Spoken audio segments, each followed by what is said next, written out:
잘 되시는 분들은 일단 성실해. 그것이 겉에서 봤을 때는 한 번의 행운같이 보여도 그 사람은 거기까지 가기까지 그래서 반복적인 투자를 했다든지 반복적인 어떤 루틴을 지켰다든지 자기 원칙을 지켰다든지 그런 특성이 있더라고요.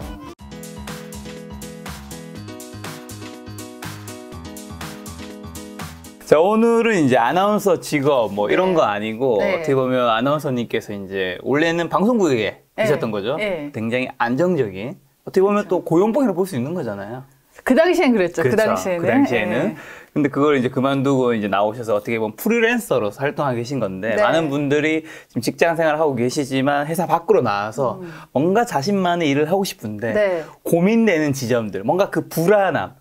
내가 이 안정된 걸 버리고 내 그 안정된 돈을 다시 벌 수 있을까에 대한 것들을 우리가 좀 해결할 수 있는 네. 영상을 좀 만들면 좋을 것 같아가지고. 네. 우선 4년 동안 9시 KBS 메인 뉴스 앵커를 하셨고 KBS는 2005년에 30여 개 공채 아나운서 들어가시고 몇 년 동안 하셨던 거죠? 제가 그러니까 2019년에 퇴사를 했으니까 15년 다녔죠. 예. 15년 다니고 퇴사할 때쯤에는 거의 1억에 가까운 연봉이라고 제가 추측해 보는데 네네. 왜 그만둔 거예요? 아, 그때 지난 편에 제가 말씀드렸었는데 저 같은 경우는 사실 아나운서들은 보통 떠서 돈을 많이 벌려고 떠서? 아니 전현무 씨 같은 경우에 이제 스타가 되면은 출연료를 많이 받을 수 있잖아요. 프리랜서 연예인이 되면. 그래서 그런 목적으로 나오시는 분들이 많은데 저는 사실 그런 것까지는 감히 생각을 못했고 왜냐면 제가 굉장히 전형적인 아나운서에 속했던 사람이기 때문에 근데 당시에는 지난 영상에서도 말씀을 드렸지만 제가 아이가 둘이고 그때 예, 또 부모님이 그때 아프셨고 그리고 돈은 좀 벌면 좋지만 안 돼도 어쩔 수 없다 하고 나온 마음도 있었어요. 그리고 아무래도 좀 정형화된 직장에서 오래 다니다 보니까 여러 가지를 좀 해보고 싶기도 했지만 사실 마음 많이 비우고 나왔는데 그래도 운이 좋아서 그냥 굶지 않고 잘 살고 있습니다. 지금 굶지 않았다고 하셨으니까 이 나왔을 때 가장 중요한 질문부터 바로 들어갈게요. 네. 자, 지금 퇴사하셨어요. 네. 본인만 일을 하신 지가 거의 한 2, 3년 되고 있는 거죠? 2년 좀 넘었죠. 네. 예. 그때랑 비교해서 수익이 네. 어느 정도 몇 배 정도 되었는지랑 그다음에 수익 구조는 그 당시에는 네. 직장인으로서 월급만 받는 그렇죠. 거고 지금은 조금 어떻게 다양해질 수 있는 거니까 네, 네. 어떻게 됐는지. 일단은 저는 퇴사하기 전부터 이제 김 작가님은 저랑 이제 개인적으로도 아니까 조금 이제 아는데 그렇죠. 전 퇴사하기 전부터 투자에 그래도 관심이 있는 편이어서 어느 정도는 이제 용돈 정도는 생길 수 있게 세팅을 해놓고 나온 상태였고요. 그래서 안 되면 그거라도 하려고 그랬고 예를 들면 주식 투자 같은 거. 그래서 일단 내 품위 유지는 할 수 있을 만큼 만들어 놨었고 수입은 솔직히 늘었나요? 늘었죠. 아, 늘었어요? 이렇게 보시는 분들은 제가 많이 활동을 안 하는 것 같아서 걱정을 많이 하시는데 그래도 일하는 크게 시간에서 수익이 나오는 데가 어딘지는 좀 얘기해 주실래요? 프리랜서라기보다는 저는 사실은 반은 회사원 같은 마음으로 일을 하고 있어요. 그쵸. 왜냐하면 채널A에서 주말에 뉴스를 하고 있기 때문에 이게 큰 수익 구조 하나겠죠. 그 돈으로 환산하려니까 되게 미안한데 일단 저는 거기서는 그 뉴스를 하는 동안은 정말 조직원처럼 마음을 다해서 하고 있고 그 감사하게도 거기서 이제 월급 같은 느낌의 반은 회사원 같아요. 아직도 반 프리랜서 반 직장인이네요. 약간 마음가짐이 사실 많이 안 변했어요. 직장인일 때랑. 왜냐면 좀 조심도 해야 되잖아요. 뉴스를 하려면 조심할 부분도 많고 거기 하나 있고 일단 그게 뭐 행사라든지 강연이라든지 또 저도 이제 비루하지만 유튜브를 하고 있잖아요. 유튜브. 지금 몇 만이죠? 좋죠. 만 명만 꺼주면 얘기할게요. 채널A 거기서 이제 나오는 월급 같은 게 있는 거 행사 강연 유튜브라면 또 투자도 하고 하고 비중으로 친다면 소득은 아무래도 비슷비슷한 것 같아요. 비슷비슷한 것 같아요. 그만큼 행사 강연을 통해서 버는 수익 구조도 꽤 높다는 거네, 그러면? 그러니까 행사 강연도 있고 요즘에는 저는 다른 방송도 뭐 지금 했다 안 했다 하는데 저번에 더 멜론도 나오셨잖아요. 저 진행하는 프로. 맞아. 가끔씩 제가 채널 A만 하는 건 아니고 뭐 다른 방송도 가끔 나가기도 하고 또 방송 출연이 있어요. 그거를 딱 나누기는 어려운데 지난 2년 동안은 완전히 고정된 건 이제 주말 뉴스였고 그거랑 다른 여타 소득 거의 비등비등한 것 같아요. 그러면 이렇게 회사 다닐 때는 내가 딱 한 군데서 돈을 받았는데 지금은 조금 그래도 여러 군데서 받는 거잖아요. 이렇게 나눠지니까 좋아요? 어때요? 뭔가 불안정을 느낄 수도 있고 어떻게 보면 또 난 그래도 해지를 하고 있으니까 좀 더 괜찮다고 느낄 수도 있고. 저는 그게 뭐 돈을 막 생각하고 일을 하진 않아가지고. 네네. 근데 저는 오히려. 늘 사석에서 저 만나시면 늘 돈 얘기하시던데. 그게 자산 투자에 대한 얘기지. 일을 하는 거는. 예. 저는 일을 되게 좋아하기 때문에 네네. 재미있어요, 저는. 네. 제 일이. 네. 지금도. 네. 그리고 이제 행사를 가면은 행사가 모든 행사 다르잖아요. 그렇죠. 매번 다르잖아요. 네. 가면 특히 전 진행자다 보니까 맞아요. 이게 김 작가님 같은 경우 강연하니까 가면 거의 비슷한 얘기를 여러 번 할 때가 많은데 그쵸. 저는 매번 다르거든요. 장소도 다르고 만나는 사람도 다르고 저는 그게 되게 재밌는 거예요. 방송도 그렇고 해서 저는 만족스럽습니다. 그러니까 꼭 돈 때문이 아니라 나의 경험 때문에. 자, 그럼 어쨌든 이 바깥에 나왔을 때 결국 뭐 직장인은 밖에 나온 프리랜서든 이 자신의 몸값을 높이는 건 굉장히 중요한 거죠. 어떤 회사에서는 내가 승진을 하면서 뭐 고가를 잘 받으면서 연봉을 높이는 거일 텐데 네. 몸값을 좀 어떻게 하면 잘 높일 수 있을까요? 본인 사례든 아니면 주변에 좀 잘 나가는 분들 봤을 때. 특수 직종인 것 같아요, 저희는. 그쵸. 그래서 일반적인 직장인이랑 좀 다를 수도 있는데 일단 저는 뭐 몸값을 올리려고 했던 적은 없어요. 주시는 대로 잘 받았는데 네. 일단 저희들 같은 경우는 아무래도 보여지는 직업이다 보니까 뭐 너무 늙어 보이는 것보다는 늙어 보이는 거? 예, 제가 나이가 이제 좀 있잖아요. 그러니까 좀 그 젊음을 유지하려고 노력을 하는 편이죠. 보여지는 게 일단 1차적으로 중요하고. 이게 옷이든 예, 분장이든 이런 예, 것들이든 예. 그리고 메이크업이든. 저는 또 여자 아나운서다 보게 느끼는 게 제가 20대, 30대 초반에 일할 때만 해도 어린 거 하나로 할 수 있는 일들이 되게 많았어요. 근데 지금은 특히 최근 들어 느끼는 거는 특히 요새 유튜브가 활성화되다 보니까 잘 모르면은 방송하기 되게 어렵더라고요. 그래서 좀 공부를 많이 하려고 하죠, 진짜로. 근데 그게 저희 분야에서는 결국엔 보여지는 거랑 컨텐츠잖아요. 똑같이 경제 같은 프로를 진행을 해도 진행자가 아는지 모르는지 요새 귀신같이 알더라고요. 알죠. 그러니까 조금 약간 그 감을 놓치지 않으려고 노력하는 편이에요, 저는. 네. 그럼 보통 여자 아나운서분은 우리가 알고 계시는 TV에 나오신 분들 대부분 20대 중반에서 네. 30 초중반, 후반까지 요 나이 대 굉장히 제일 많잖아요. 그렇죠. 이게 나이가 들어가면 네. 그 이후에는 어떤 일을 해요? 그 이후에는요? 네. 근데 제가 이제부터 늙어볼 테니까 제가 해볼게요. 아니, 김성경 선배처럼 아직도 잘 하시는 분도 있고, 저희 윗세대에서는 김주아 선배 같은 경우도 이제 MBN에서 하시니까 너무 다양하죠, 그때는. 네.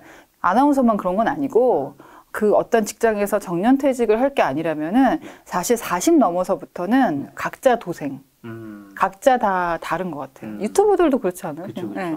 어느 정도 수준이 넘어가면, 거기서 끝까지 정년퇴임을 하는 것만 모르겠지만 저희 같이 나오는 경우에는 어떤 분은 사업도 하시고 어떤 분은 계속 방송하시고 또 방송을 하도 저같이 하시는 분도 있고 다른 방송국 옮겨서 직원으로 하시는 분도 있고 너무너무 다양하죠. 정치하시는 분도 있고. 자, 그러면 어쨌든 네. 이런 방송국, 지금 KBS 같은 건 우리가 뭐 흔히 생각하는 대기업과 뭐 비슷하다 볼 수 있는데 그럼요. 예.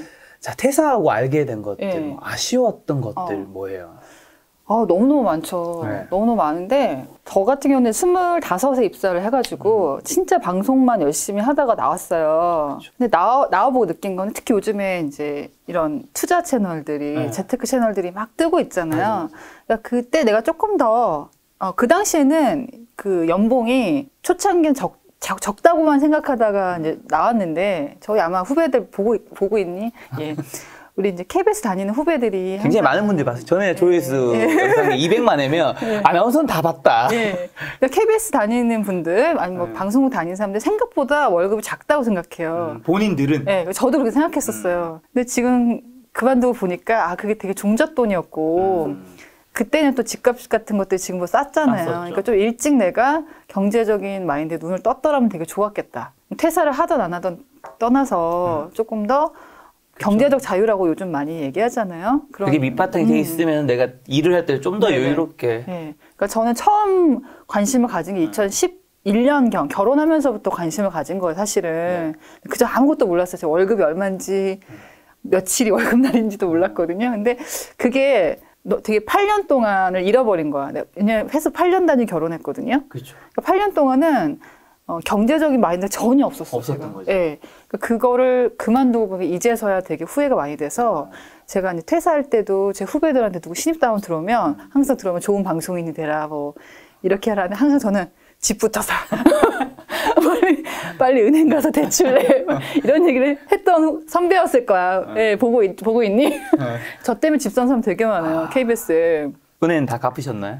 아, 그분들이 갚았냐고요? 그분들이 집을 이제 아나운서님 말 듣고 집을 샀으면 지금 이 상승기를 탄 거잖아. 제가 최근에는 사실 집 사라는 얘기를 많이 못 해요. 왜냐면 너무 많이 올라서 대출도 안 되고. 근데 제가 한 3, 4년 전까지도 만나는 사람마다 많이 했어요. 좀 제가 좋게 본 사람들은.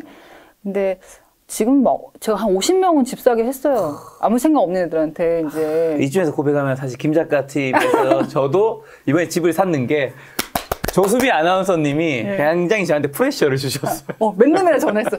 빨리 집 안 사? 빨리 사야 된다.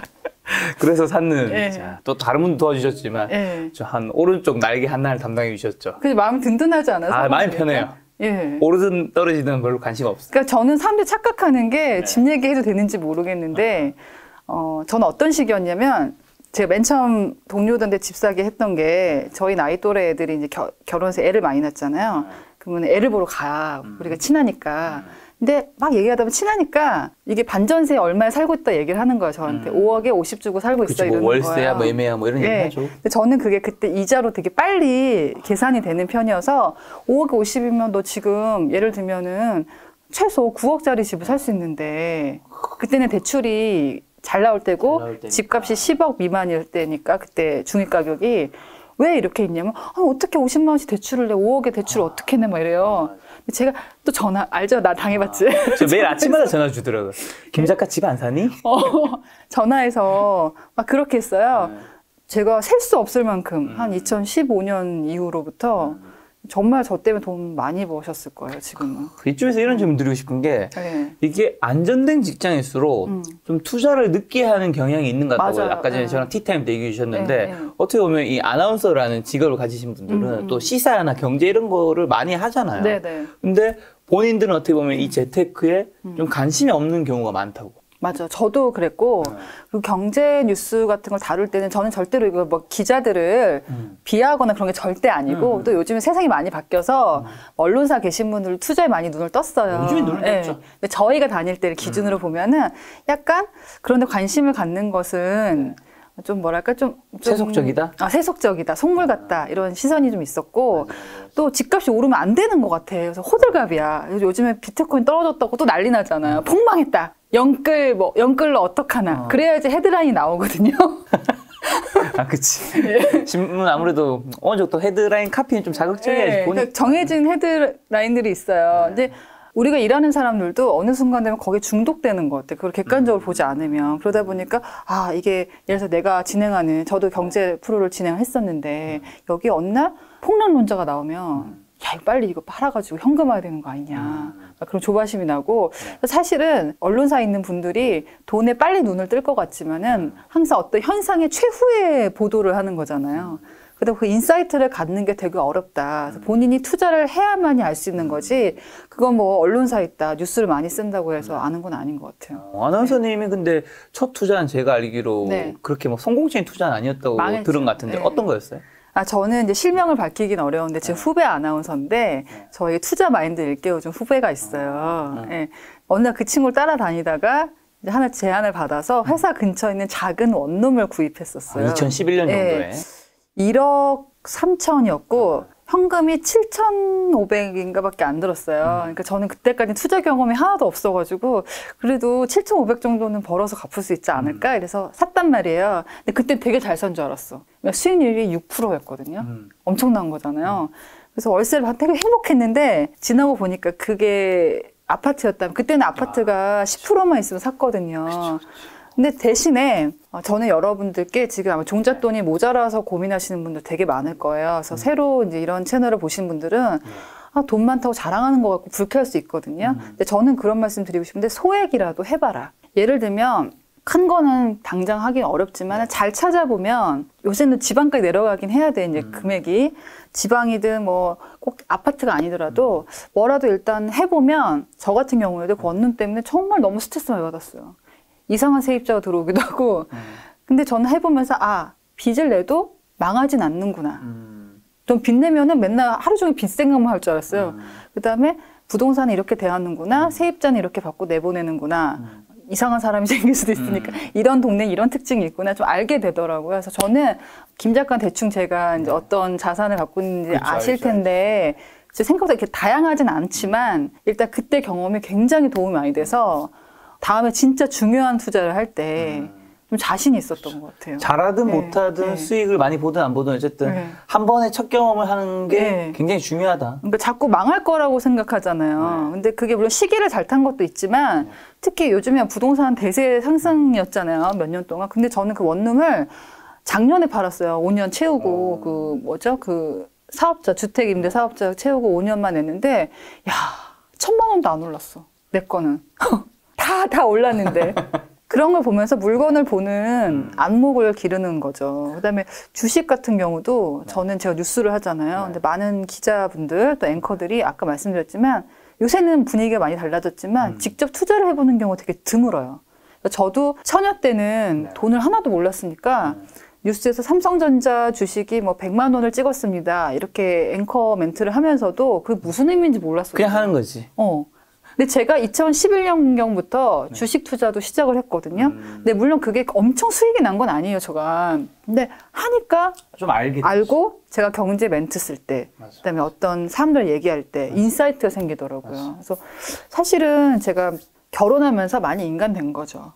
아니, 저는 너무 공감 가는 게 제가 이번에 집을 되게 사고 싶었던 이유 중에 하나가 그래도 제가 재테크 유튜브에서 그래도 구독자 좀 많은 채널인데 어쨌든 양쪽은 주식과 부동산, 주식은 좀 꽤 해봤는데 그 부동산을 한 번도 사보지를 않으면서 부동산 콘텐츠 인터뷰를 계속 진행하는 게 좀 약간의 좀 한계가 좀 있는 것 같다는 느낌을 많이 받았어요. 근데 그래도 얼마나 좋아요. 왜냐면 저 요즘에는 사람들이 너무 자산이 폭등해서 좌절하시는 분이 되게 많을 거예요. 근데 그렇죠. 바꿔서 생각하면 내가 의지가 있으면 요즘처럼 도움을 받기가 쉬운 세상이 없는 것 같아요. 저 같은 경우는 진짜 아무도 조언을 안 해줘서 맞아.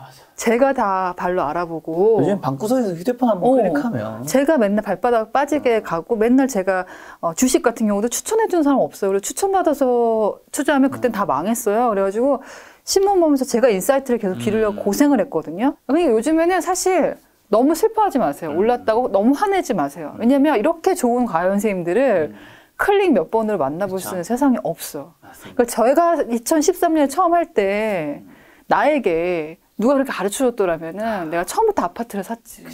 맞아요. 유튜브 영상만 보더라도 예를 들면 뭐 아파트와 빌라와 오피스텔이 있다면 우리가 투자 목적이라면 모든 전문가들이 어쨌든 첫 번째로는 아파트를 사라. 아니, 물론 저는 아파트를 저는 뭐 집값 오르는 걸 그렇게 좋아하진 않아요. 왜냐면 세금이 너무 많이 오르니까. 근데 저 같은 경우도 그냥 우리 가족이 행복하게 사는 걸 목적으로 샀기 때문에 한 거지만 사실 실거주도 만족하고 투자도 만족할 수 있다면 너무너무 좋은 거잖아요. 그죠? 너무 막 돈을 벌어야지 욕심을 내다 보면 또 잃는 게 두려워서 오히려 저지르질 못하는 악순환. 이해되나요? 제 말이 좀. 네. 저기 방송에서 돈 얘기한 거 처음이어가지고. 자, 원래 화제로 돌아와서 자, 그럼 프리랜서로 어쨌든 지금 일을 하고 계신데 가장 힘든 점은 뭐인 것 같으세요? 과거의 직장 생활 좀 비교했을 때. 저는 사실 지금 너무 좋아서 별로 힘들게 느껴지는 건 별로 없어요.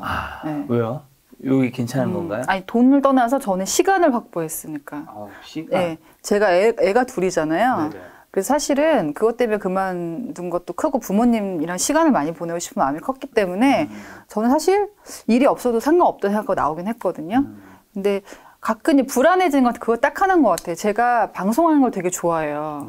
그 방송이 시청률 높건 안 높건 뭐 유튜브 치면은 조회수가 높건 안 높건 저는 그냥 방송하는 거 자체 되게 좋아하고 뭐 장르를 불문하고 근데 아무래도 젊음이 이제 제가 어떻게 꺾이는 나이로 가지 않습니까? 그렇죠. 우리 모두가 늙고 있죠. 네. 근데 그게 조금 저희는 더 피부로 와닿는 직업이다 보니까 그거 하나 내가 과연 언제까지 할 수 있을까?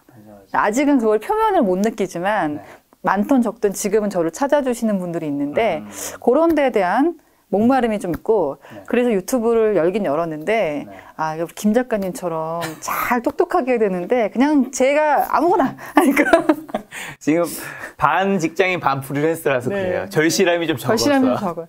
그리고 애도 봐야 되고 저는 아침에 우리 남편 아침 식사도 시켜줘야 되고 근데 출근하면 청소도 해야 되고 또 애 라이드 그거 다 하면서도 일을 하는 거잖아요. 평일에 그렇게 하니까 저는 그러니까 진짜 안 될 때는 부모님 와서 도와주시지만 조수빈 TV도 많이 구독해 주세요. 갑자기?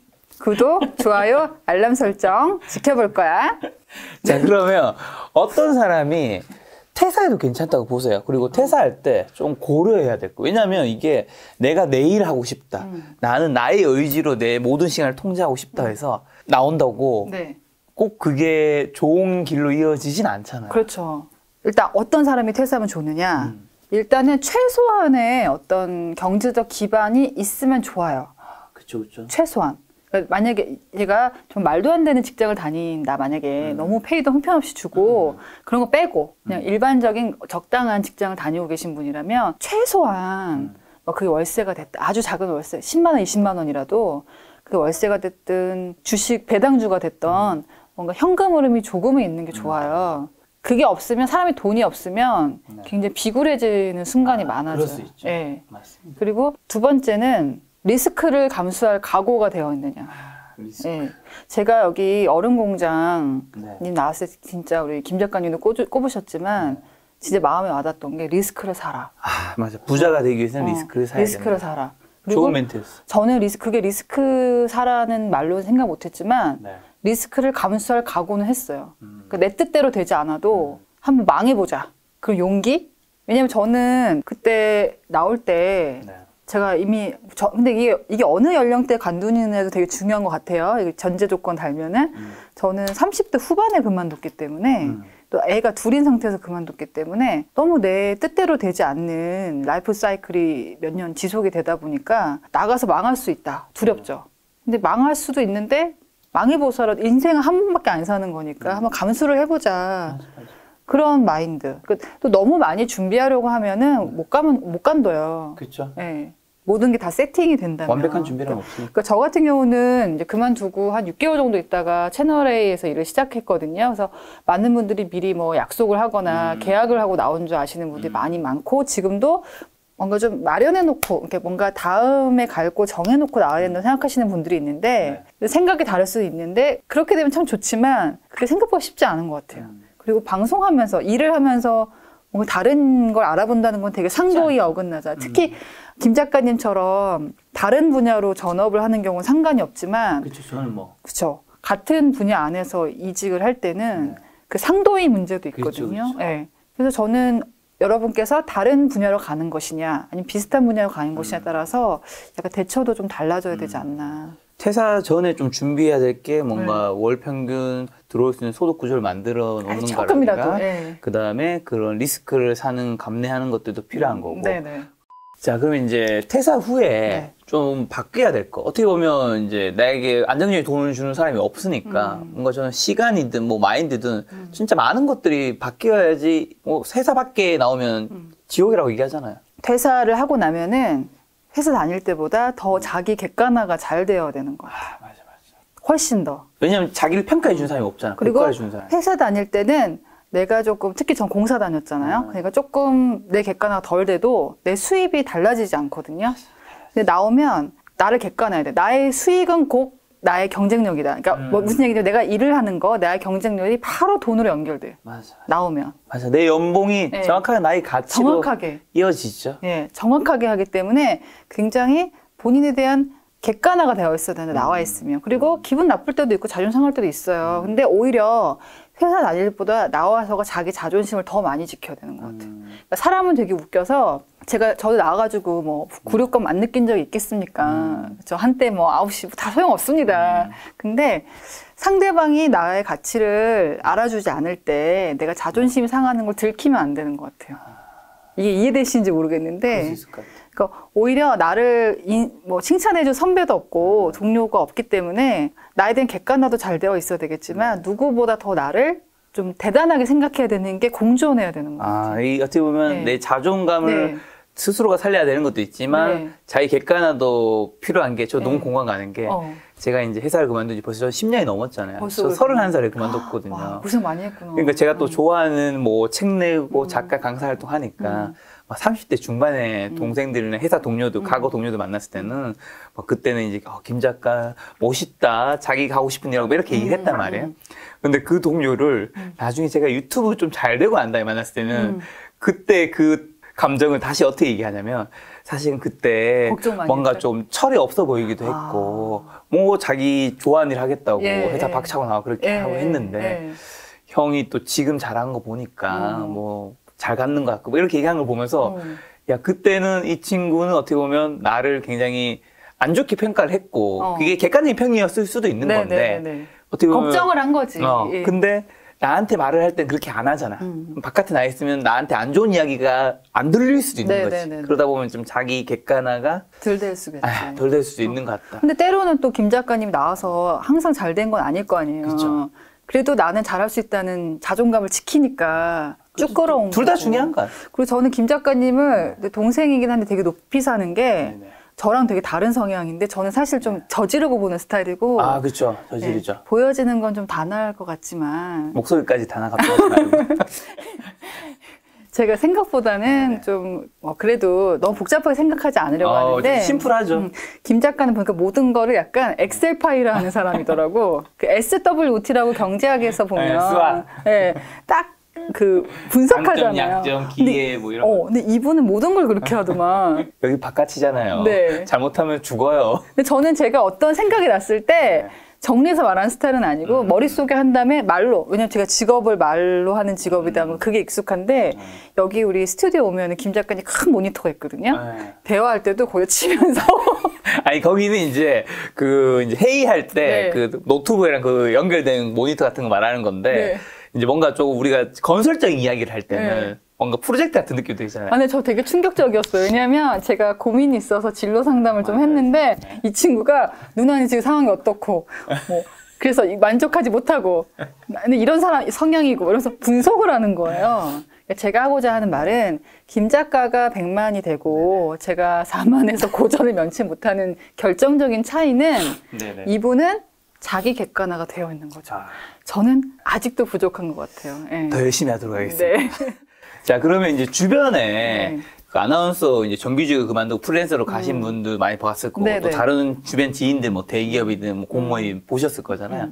퇴사 후에 좀 잘 성공한 분들 특징 아나운서만이 말고 아나운서님 보신 분들 제 3자 입장에서 뭐라는 거 생각하세요? 일단 되게 성실한 것 같아요. 그거 되게 중요한 것 같아요. 왜냐면은 보통 이제 남들 성공한 다음에는 갑자기 벼락부자가 됐을 거 생각하시는 분들이 많은데 물론 제가 아는 분 중에 코인으로 진짜 몇백억 번 사람이 있어요.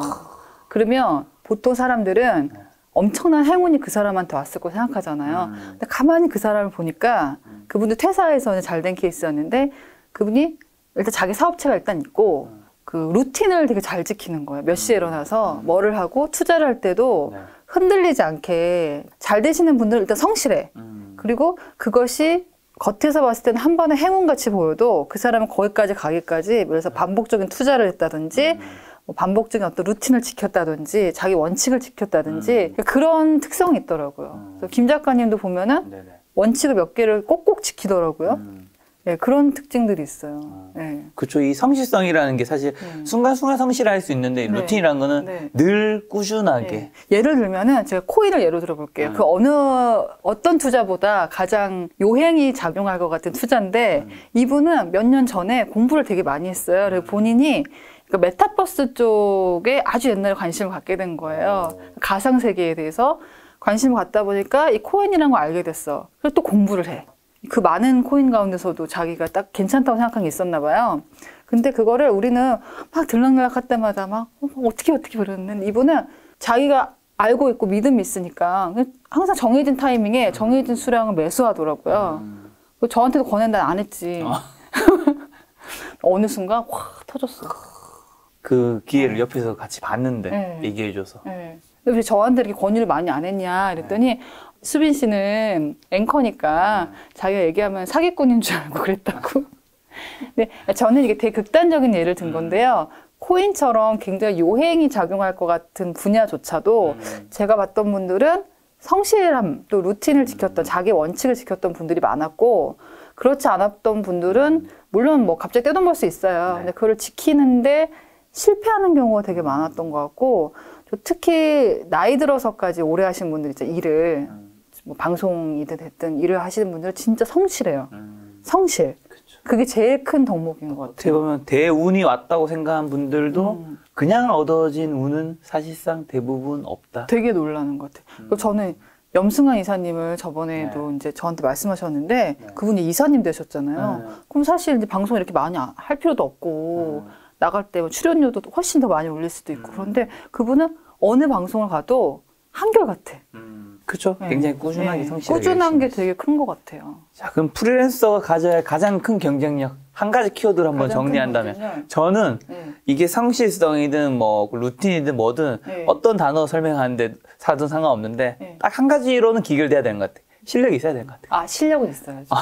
그냥 이 성실이 있어서 실력이 네. 있든 재능이 있어서 실력이 있든 네. 바깥 세상에서는 어차피 실력 하나로 그렇죠. 평가받는 거니까. 그러니까 열심히만 하는 거는 원하지 않더라고, 사회가. 그러니까. 잘하는 걸 원하지. 열심히만 하면 네. 제가 사회에서 봤을 때는 네. 열심히를 꾸준히 하는데 못해. 네, 네. 계속 못하면 네. 오히려 위에서 안타깝게 보더라고. 그러니까 그래서 자기 객관화가 잘 되어야 된다는 거죠. 내가 뭐를 잘하고 뭐를 못하고 어떤 강점, 약점이 있는지. 사실 그게 저도 쉽진 않아요.